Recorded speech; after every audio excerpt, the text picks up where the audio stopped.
This is, as you can't fail to notice, a really densely populated area. The centre here is literally at the foot of 3 tower blocks, and we have an oversubscribed infants and junior school beside us.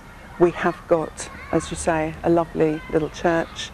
Opposite us, on the other side of the road, we have an old people's complex, sheltered housing, and the surrounding streets are all densely populated, low-level housing, some of it in very poor condition. It is a very highly populated area in which this community centre is the only community facility. We've got several different communities here, and we've got all the associated problems with that, but they're only problems if you leave them unresolved. We think they're challenges, and that they represent the most wonderful opportunity for this area to revive, and it can only do that if it has a place like the centre here for all the various communities to come together and celebrate their diversity, yes, but also meld together to make that brave new world that has to develop and go forward to make this a wonderful new community. I can illustrate it best by telling you that at this wonderful school that we've got next door to us, they have children from 17 different ethnicities, and the children there speak 32 first languages that are not English, and they are literally from A to Z, from Albanian to Zulu.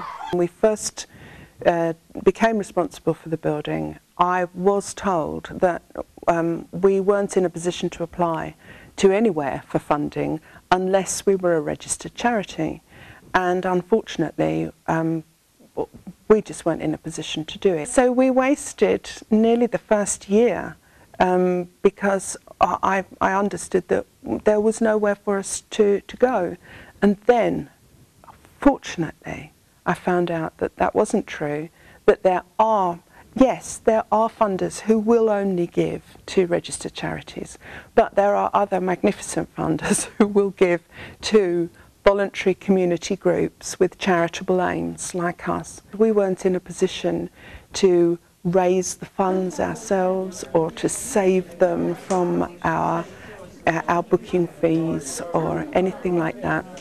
We haven't got an enormous army of people who are raising money for the centre.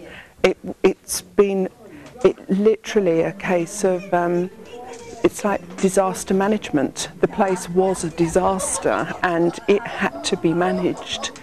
We can say to people, look, feel good about your area because look what a wonderful place you've got here. You know, look what your community has. You cannot underestimate the challenges that are involved in this area.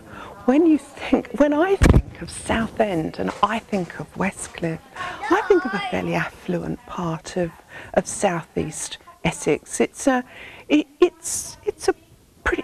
wonderful place to be, but I don't think of it instantly as being particularly poor or deprived.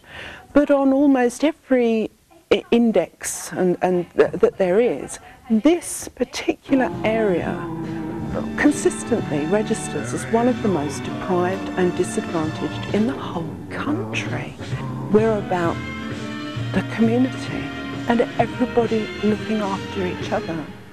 If you are in a position to offer something to help other people's lives improve, then why aren't you doing that? We couldn't have done it without the generosity of the Southend Fund. It has been, it's humbling for us to have dealings with people like funders who of the calibre of the Southend Fund, who give us the wherewithal to make this happen for this community, to share our vision of what we're trying to achieve. It can't be done in isolation. We cannot make this happen for the people of this area without the support that we get from people like the Southend Fund.